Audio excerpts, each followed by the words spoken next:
Good morning, everybody. Today we're going to start our last unit of the year. Hopefully this will be all we'll have to cover at home, so we can get back to school and review if possible. But Chapter 20 is on air pollution. Chapter 21 is on ozone loss and climate change. And the Chapter 24 is on solid and hazardous waste.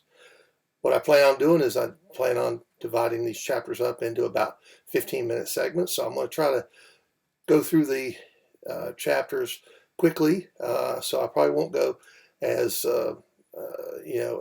as in depth as I do in class.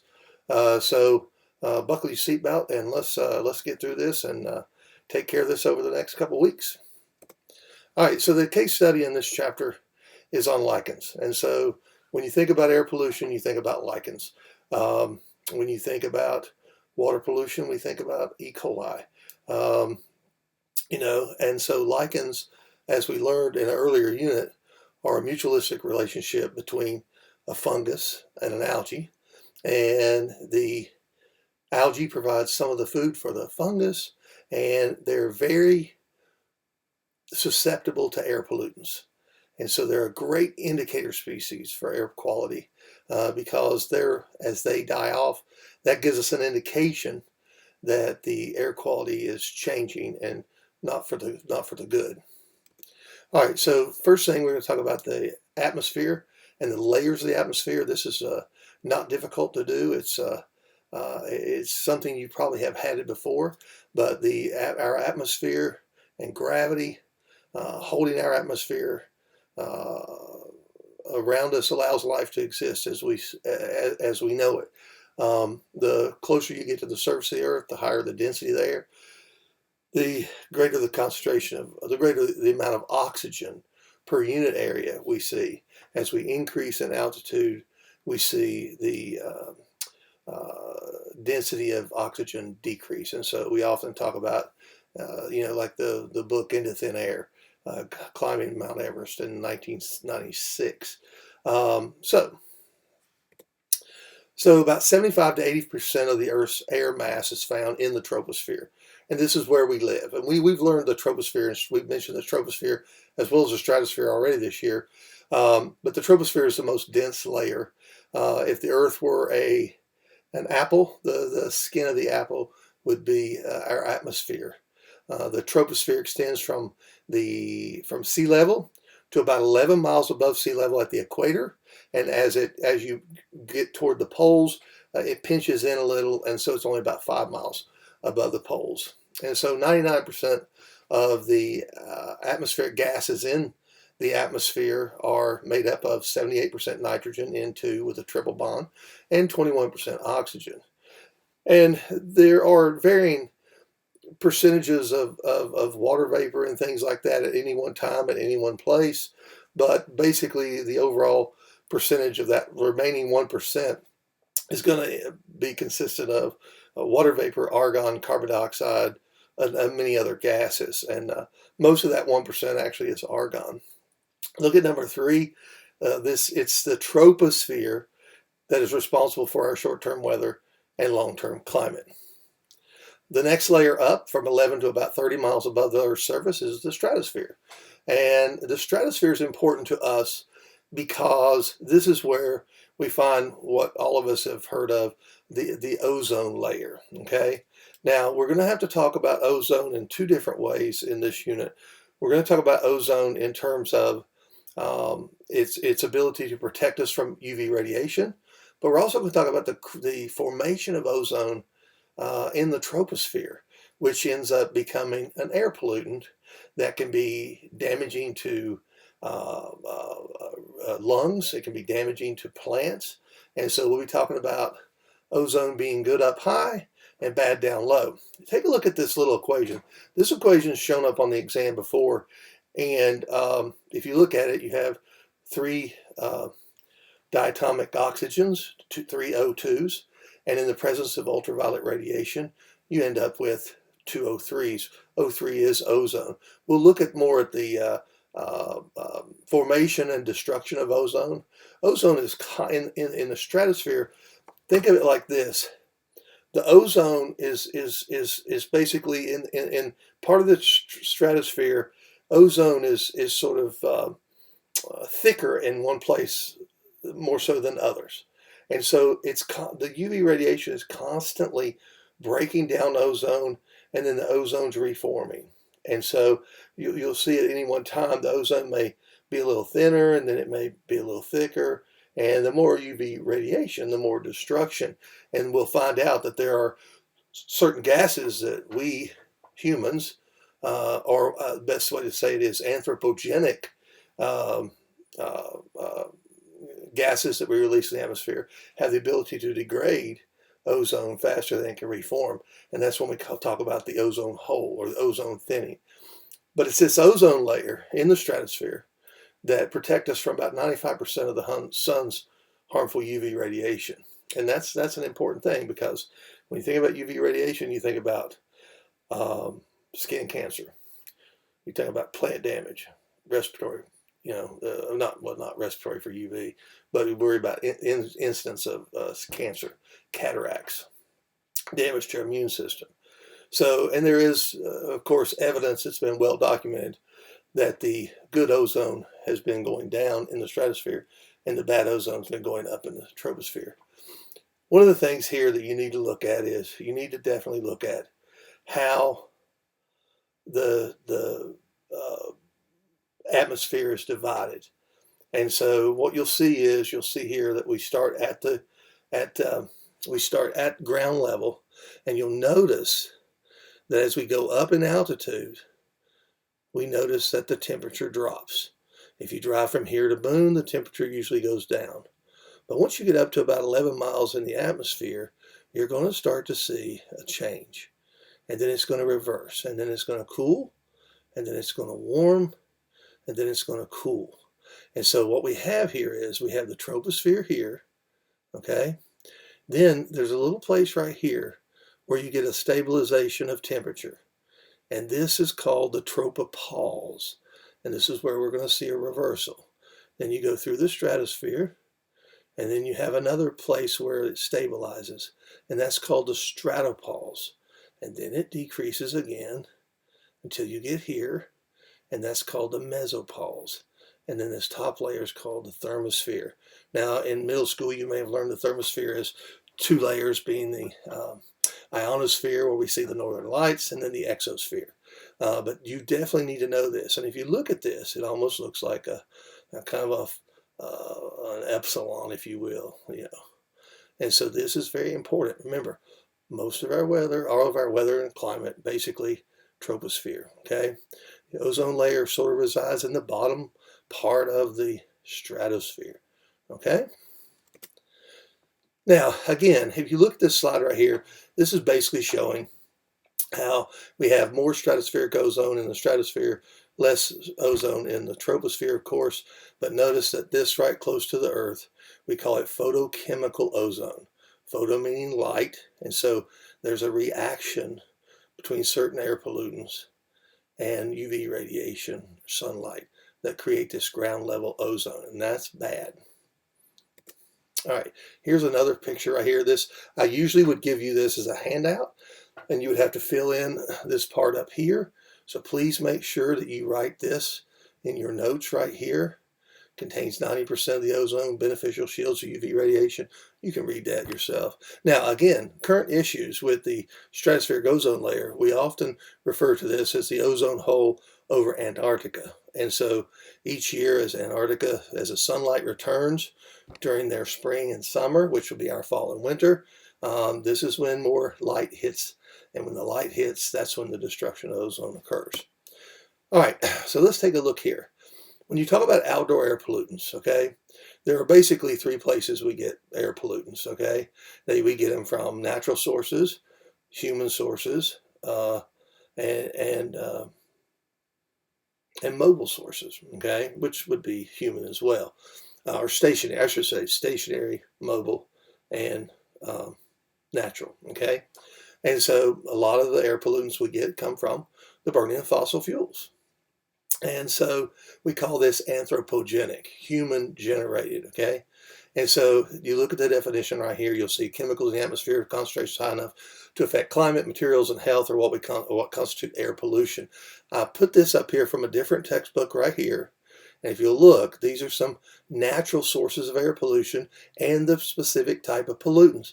In this chapter, you're going to have to, I've told you all year that you can't just say causes air pollution, causes water pollution. When you say causes water pollution in the form of increased nitrates and phosphates, which can lead to eutrophication. And when you talk about air pollutants, we're going to talk about, air pollutants from volcanoes, such as particulates and sulfur oxides, which can lead to, blocking sunlight in terms of particulates. Sulfur oxides can combine with water vapor and form sulfuric acid and have acid rain. Forest fires, carbon dioxide. Anytime you combust something, carbon dioxide. Okay, and you're probably going to get some nitrogen oxides too, and we'll talk about that. Dust, particulates. These are easy ones here. Also, if you look at plants, when you talk about living plants, believe it or not, some plants, especially conifers, can give off hydrocarbons. Okay, we'll talk about that and their role in air quality a little bit later. Also, don't forget about pollen. As we get into the spring, you'll start to see the little yellow dust on our cars from the pine trees, and pollen, of course, is another great example of particulate pollution. As far as plants decaying, if they're decaying under anaerobic conditions, you're talking about methane or hydrogen sulfide. So you see all that there. So it says here, if you look at the top left, it says air is a renewable resource, cleansed by natural processes and regenerated by living things.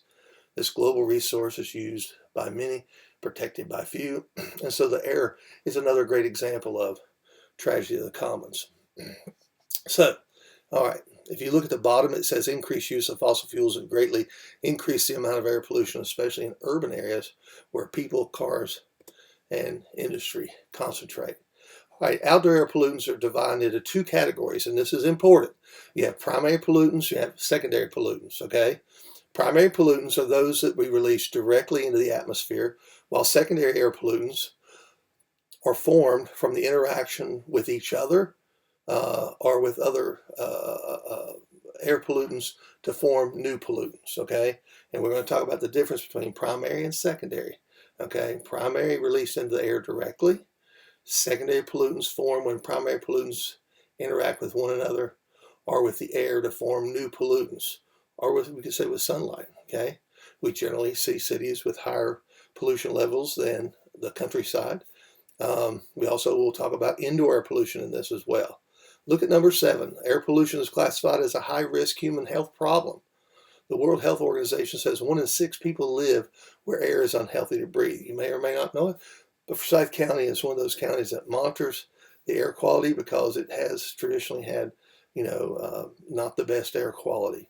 There are 6 conventional air pollutants that have maximum standards for concentrations set by the government. And we call these the National Ambient Air Quality Standards. Okay, it's on table 20-2, you'll see. All right, this you need to know, okay? So I made this slide here to show you the NAAQS, which stands for National Ambient Air Quality Standards. And the way you remember it is, some pollutants land on nature constantly. And the specific 6 pollutants that we look at are sulfur dioxide, suspended particulate matter, PM10, PM2.5. What the heck does that mean? It means particulate matter less than 10 microns and particulate matter less than 2.5 microns. All right, like the yellow pollen you see on your car, that's going to be greater than 10 microns in most cases. Lead, ozone, and this, once again, this ozone will be the type of ozone created from the interaction of air pollutants at ground level in the troposphere. Nitrogen dioxide, and then carbon monoxide. I want you to notice something. One of the common questions they'll ask you about primary air pollutants are going to be, is carbon dioxide a primary air pollutant, or is it carbon monoxide? It's carbon monoxide. Carbon dioxide is often used when people talk about air pollutants, but technically it's not classified as an air pollutant. It's classified as a greenhouse gas. And so the release of carbon dioxide as a greenhouse gas enhances the natural greenhouse effect on Earth? That's a question in every AP prep book. All right, so it says, like it says here, carbon dioxide can be classified as air pollutant because it warms the atmosphere. And then the book gives you three reasons for this. You can take a look at this yourself. You know, in high concentrations, it can become a pollutant. Anything in high enough concentrations can become a pollutant. But we do know that the release of CO2 from the burning of fossil fuels over, since the Industrial Revolution is one of the big problems that we face today. And so when we talk about the warming of the troposphere and the climate change that we are experiencing now, there is a close correlation. All right, so this is from the textbook, and you need to take a look at this. It's kind of important, but the handout that I sent on Remind today, let me show you what that looks like real quick. Okay, take a look here. I sent this to you. I sent this document to you through Remind. And so you need to print this off and take a look at it. This lists all of the pollutants, and they'll tell you whether they're primary or secondary, or they can be both. And this is I can't tell you how valuable this piece of paper is. It's kind of like the handout I gave you with the table of the different types of energy, non-renewable, renewable resources. Excellent to help you prepare for the AP exam, okay? All right, let's go back to where we were. So once again, carbon dioxide, carbon monoxide, carbon dioxide, good examples of carbon oxide, sulfur oxides. You're going to see sulfur dioxide. You have sulfur trioxide there. When you release sulfur dioxide, like when you burn coal, it's going to automatically bind with another oxygen to form sulfur trioxide. That sulfur trioxide is going to combine with water vapor, H2O, to form H2SO4, which is sulfuric acid, and can fall as acid rain. Nitrogen oxides are another one. We generally talk about nitrogen dioxide. It's a brownish gas. It smells terrible. When you go to Los Angeles or a big city where they have a smog problem, it's usually it's a very distinct smell. But with this, you also have nitrous oxide, nitric oxide. We commonly call these things NOx. Now, I will tell you, when you say NOx, NO is subscript X, you're usually either referring to nitric oxide, NO, or nitrogen dioxide, NO2. Nitrous oxide is usually kind of in a category by itself, and let me tell you why. N2O is actually a greenhouse gas, and the other two aid in the formation of acid rain, okay? In terms of volatile organic compounds, we've talked about methane. Another one you're going to hear a lot about now is chlorofluorocarbons, CFCs, what we historically have used in refrigeration, air conditioning systems. Your suspended particulate matter, I mentioned that a minute ago. That can be, look at what that can be: dust, soot, asbestos, particulate lead, nitrates, sulfate, salts. So some of these things, when we talk about acid precipitation or acid rain, can also fall as dry acidic deposition, as sulfate salts, and so you'll see more about that too. And then we have what's called photochemical oxidants, and these are secondary pollutants that form as a result of the combining of primary pollutants under the influence of sunlight.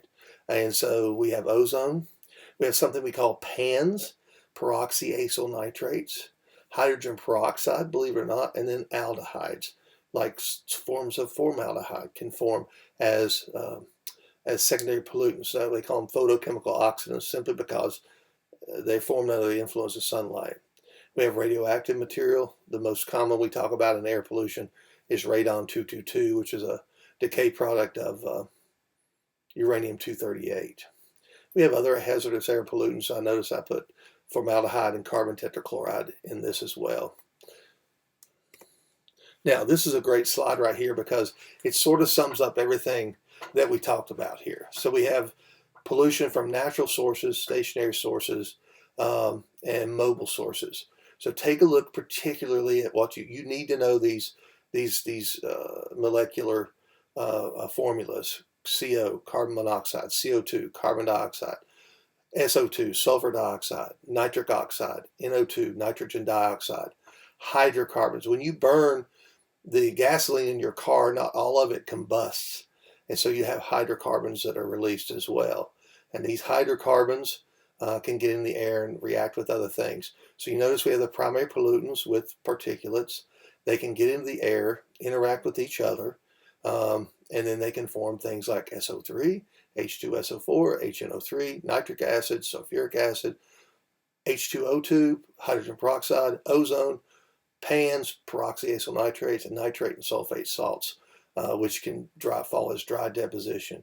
This is a great slide to learn and memorize in terms of primary and secondary air pollutants, because they'll ask you questions like, all the following are primary air pollutants except, or which of the following is a secondary air pollutant? And that sheet that I sent you as well will help you with that. Here's another slide. Take a look at it. You can see what you see here. It's just kind of the same thing. I'm just showing you some chemical structures there. And look at this right here. Combustion of fossil fuels is the major source of air pollution in the transportation industry, energy production, and manufacturing. Okay, and then I'm going to pump through these here, and these are the same thing we just went over. These are the 6 ambient air quality standards. Again, the big thing about these 6 ambient air quality standards, there are safety levels for humans and safety levels for exposure for the environment. Okay, if you don't remember anything else, you remember that these air pollutants, if they don't, as far as human health, think about respiratory issues, making your eyes burn, throat burn, all these things. So where's some of the major sources of carbon monoxide? Well, believe it or not, it's the incomplete combustion in your car. It's the smoking of cigarettes. And once again, the big thing about carbon monoxide, and we've already talked about this year, your lungs, the diffusion of oxygen into your lungs and the diffusion of carbon dioxide out of your lungs, the alveolar capillaries, carbon monoxide has a much greater affinity than oxygen. So if carbon monoxide is available, it's going to diffuse into the blood better than oxygen. It's like taking up a parking space. If it gets there, it's going to take the parking space over oxygen. So you have to be careful. This is why you worry about people, burning things in their houses, bringing a gas grill into the garage when the power goes off and using it. Very dangerous. Nitrogen dioxide, again, it can damage metals. It can form nitric acid. Most of this is almost all of, well, not all of it, but a lot of it is coming from the burning of fossil fuels, especially petroleum products, okay?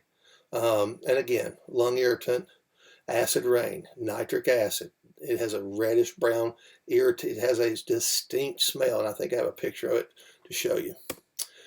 Sulfur dioxide, again, when sulfur is released, it combines with oxygen. Then it combines with another oxygen to form sulfur dioxide, and then it gets converted to sulfuric acid. Coal-burning power plants are the major source of sulfur dioxide, and that's why we worry about trying to capture that sulfur dioxide.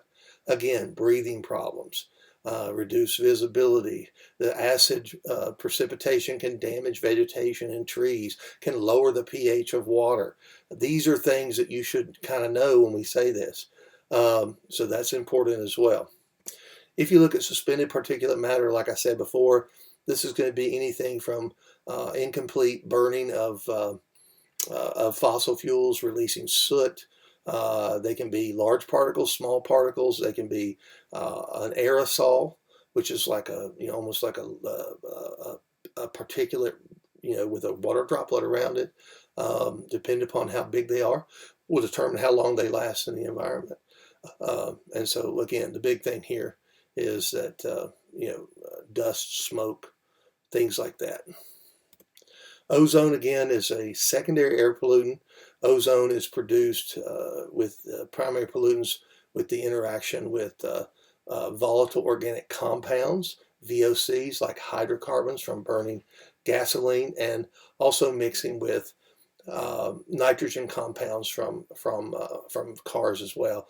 That's what forms what we call photochemical smog, and we'll get into the characteristics of that too. Again, breathing problems, plant tissue damage. Okay, and then lead. This is a big deal. Lead here is accumulates in the body. It's a neurotoxin. We worry about lead in old houses. You know, if you have a house that was built before 1980, there is a chance that you may have had paint that was lead-based paint. You know, one of the biggest things that we've done to reduce the amount of lead in the environment is to take lead out of gasoline. You know, back in the 1970s, you either bought leaded gasoline or unleaded gasoline, and leaded gasoline was cheaper. Also, lead is used in refineries, smelting operations. Of course, lead batteries. And so, again, a lot of lead is, you know, lead is a success story because lead, when we took lead out of paint, when we took lead out of gasoline, the amount of lead in the atmosphere dropped tremendously. Still have a problem, but not as bad as it was. But again, this is a neurotoxin. Okay, now this will end our first video, and we'll get into the next video, and we'll talking about photochemical smog.